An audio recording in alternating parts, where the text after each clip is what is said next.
পালাচ্ছিস কেন রে? ময়না আমার পুতুললে পালাচ্ছে। না মা, আমার ছেলে পুতুলের সঙ্গে মেয়ে পুতুলকে বিয়ে দিয়ে দিয়েছে। তবে সাত পাকে বিয়ে হয়ে গেলে তো বর বউকে আলাদা করা যায় না।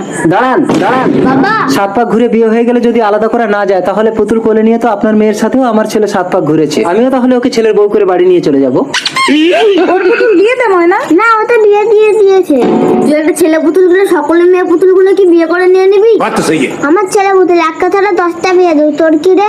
বলছি ভিখারির পুতুল দিয়ে দে। বড়াই বউকে আলাদা করতে নেই মা। একটা কথা বলবি। এই ভিখারির ঘরে রাজকুমারীকে বিয়ে দেবে না বাটুল? 20 বছর পর। ময়না ময়না ময়না, কে? আমি তোমার স্বামী।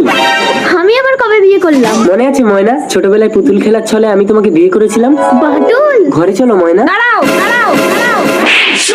ভিখারি, তোর সাহস তো কম না, তুই আমার বাড়িতে এসে আমার মেয়ের হাত ধরে টানিস? ময়না আমার বিবাহিত স্ত্রী। এই চুপ কর, তোরা কিছু মালকড়ি পাওয়ার জন্য এই কায়দাগুলো করিস আমি জানি। এই নে, এতে 10,000 টাকা আছে, নিয়ে কেটে পড়। আর কোনোদিন যেন আমার বাড়ির আশেপাশে ঘেউ ঘেউ করতে না দেখি।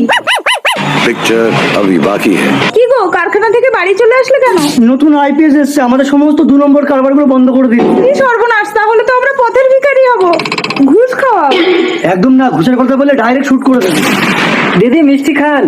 ওহ, গোদের উপরে বিস্ফোরা। কিসের মিষ্টি? বললাম তো আমার মেয়ের সাথে আপনার ছেলের বিয়ে দেবো না। বিয়ের মিষ্টি না, আমার ছেলে আইপিএস হয়েছে তাই।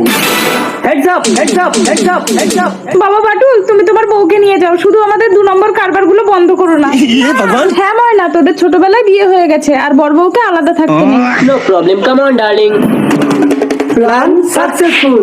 মানে? মানে বাটুলকে জামাই হিসেবে মেনে নেওয়ার জন্য আমরা দুবাই মিলে এই প্ল্যানটা করেছি।